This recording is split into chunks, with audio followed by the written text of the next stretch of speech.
Olá, meus amigos. Aqui estamos para mais um estudo sequenciado do Evangelho segundo o Espiritismo. Nós vamos ver hoje no capítulo 4, cujo título é Ninguém poderá ver o reino de Deus se não nascer de novo.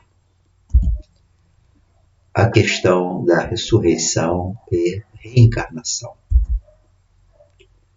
Nós vamos estudar a respeito desses itens, o item de número 4. Ressurreição e reencarnação. Item 4. A reencarnação fazia parte dos dogmas dos judeus, sob o nome de ressurreição. Só os saduceus, cuja crença era a de que tudo se acaba com a morte, não acreditavam nisso. Então, a ideia da reencarnação não é uma ideia nova. É um conhecimento antigo. E o povo judeu já tinha esse conhecimento. Dentro do povo judeu haviam várias tribos. Somente a tribo dos saduceus é que acreditavam que não iríamos reencarnar. Uma vez vinda a morte, nós não iríamos mais ter outra existência física. Somente os saduceus não acreditavam na reencarnação. Mas a reencarnação já era conhecida pelo povo judeu. E continuando aqui, olha, as ideias dos judeus sobre esse ponto, como sobre muitos outros, não eram claramente definidas, porque apenas tinham vagas e incompletas noções acerca da alma e da sua ligação com o corpo. Então a ideia da reencarnação, naquela época, não tinha a clareza, o detalhamento, as explicações mais aprofundadas que hoje a doutrina espírita nos oferece, através das comunicações com o plano espiritual. E vamos relembrar aqui que a doutrina espírita é a terceira revelação prometida por Jesus. É Jesus dando complemento ao seu ensino a nós, espíritos ainda, num grau muito avançado, muito alto de ignorância. Então, a reencarnação, ela é uma necessidade. Não há como nós imaginar um Deus justo, bondoso, misericordioso, que não desse as oportunidades, quantas fossem necessárias, para que seus filhos crescessem, fossem felizes, evoluíssem. A lei do progresso é uma lei divina. Sem a reencarnação, não teríamos como fazer o nosso progresso.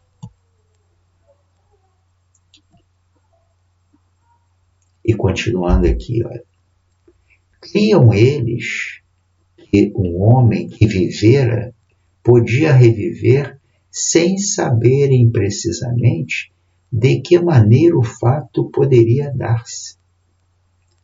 Quer dizer, naquela época, o povo judeu acreditava na reencarnação, mas não tinha esse conhecimento que hoje nós temos de forma detalhada, explicada, esmiuçada, como a doutrina nos traz. Como os espíritos nos trazem. E continuando aqui, olha, designavam pelo termo ressurreição o que o Espiritismo mais judiciosamente chama reencarnação. Então, a compreensão a respeito da reencarnação era ainda muito pouca. Havia uma certa confusão de como esse processo de reencarnação ocorria e misturavam reencarnação com ressurreição. Ressurreição é uma coisa, reencarnação é outra. Mas eles não faziam essa separação. E continuando aqui as orientações, com efeito, a ressurreição dá a ideia de voltar à vida o corpo que já está morto. O que a ciência demonstra ser materialmente impossível, sobretudo quando os elementos desse corpo já se acham desde muito tempo dispersos e absorvidos. Realmente, como é que nós vamos admitir a ressurreição, já que a ressurreição ela presume que o espírito retornará no mesmo corpo? E o pior, retornarão todos ao mesmo tempo. Os elementos que compõem os nossos corpos, após o nosso desencarne, eles são disseminados, reabsorvidos, reaproveitados, reciclados na natureza. Então, já não temos como mais reencarnarmos no mesmo corpo, até porque esses elementos já estarão fazendo parte de outros corpos, não somente corpos humanos, mas corpos de animais, de vegetais e até fazendo parte do reino mineral. Então, a concepção correta, justa, exata, a concepção que está perfeitamente de acordo com as leis divinas, com a bondade de Deus, é a reencarnação. Sem a reencarnação, sem essa chave, nós não podemos compreender esse mecanismo de evolução que nós estamos fazendo. Sem a reencarnação, a bondade de Deus fica incompreensível para nós. E continuando aqui a nossa lição, a reencarnação é a volta da alma ou espírito à vida corpórea, mas em outro corpo, especialmente formado para ele, e que nada tem de comum com o antigo. Olha a diferença. A reencarnação é o retorno à vida física, mas em outro corpo que o próprio espírito vai moldando, vai adaptando às suas necessidades. Aí sim, aí é uma ideia plausível e correta.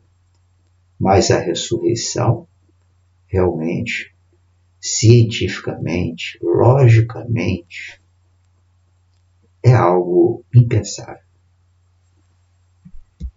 E continuando, a palavra ressurreição podia, assim, aplicar-se a Lázaro, mas não a Elias, nem aos outros profetas.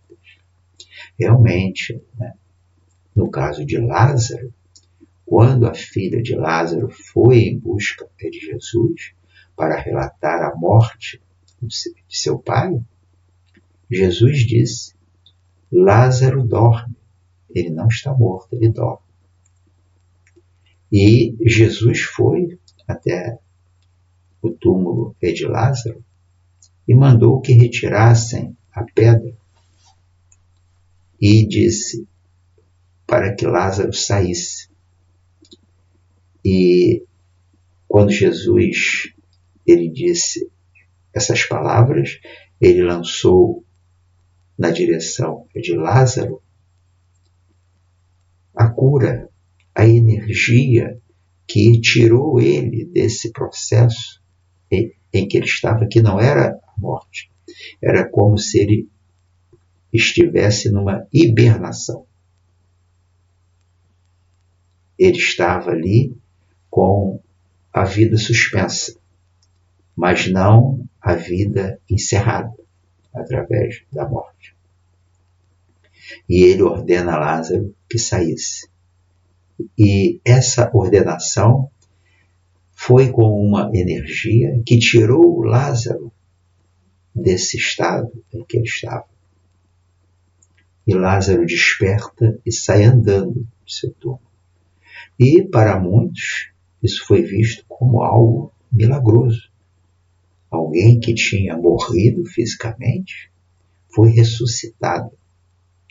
Mas no caso de Lázaro, não foi assim. Se Lázaro tivesse realmente desencarnado, morto, o seu corpo já não teria mais condições de voltar à mesma situação anterior, quando Lázaro ainda estava vivo.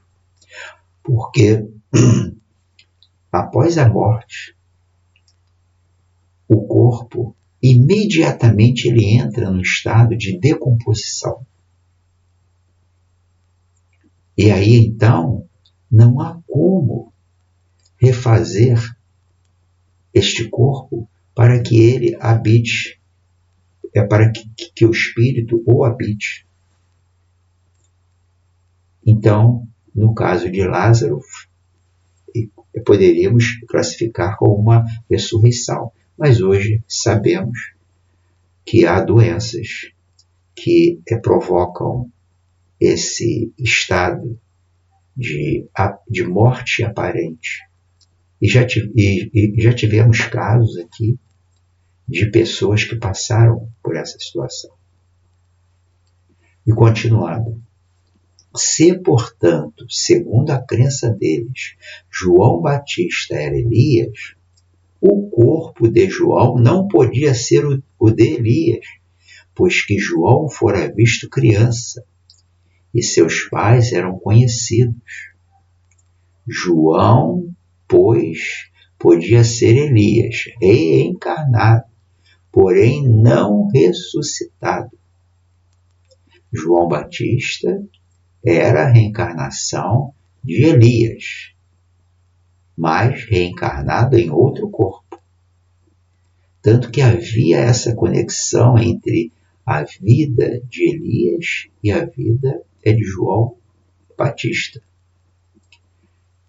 Elias, quando reencarnado como Elias, esse espírito, ele mandou cortar a cabeça dos adeptos do deus Baal.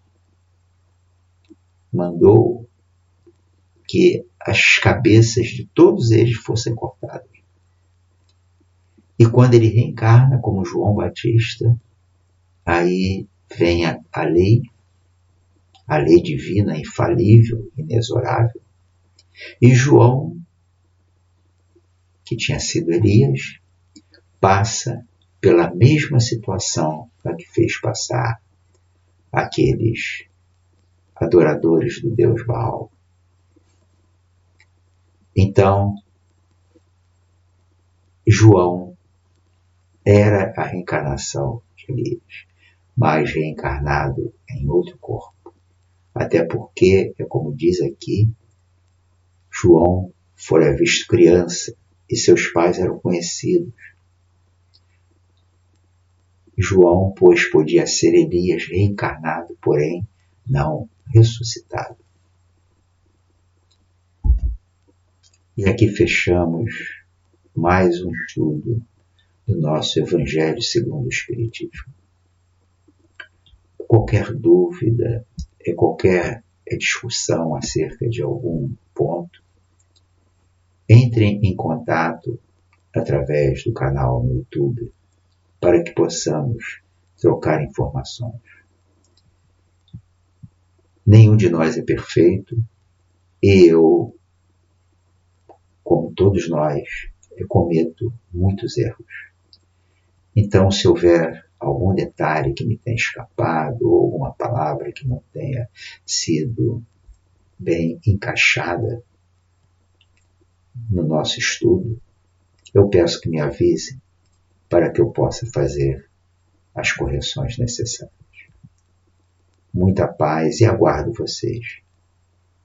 Muita paz, meus irmãos, meus amigos.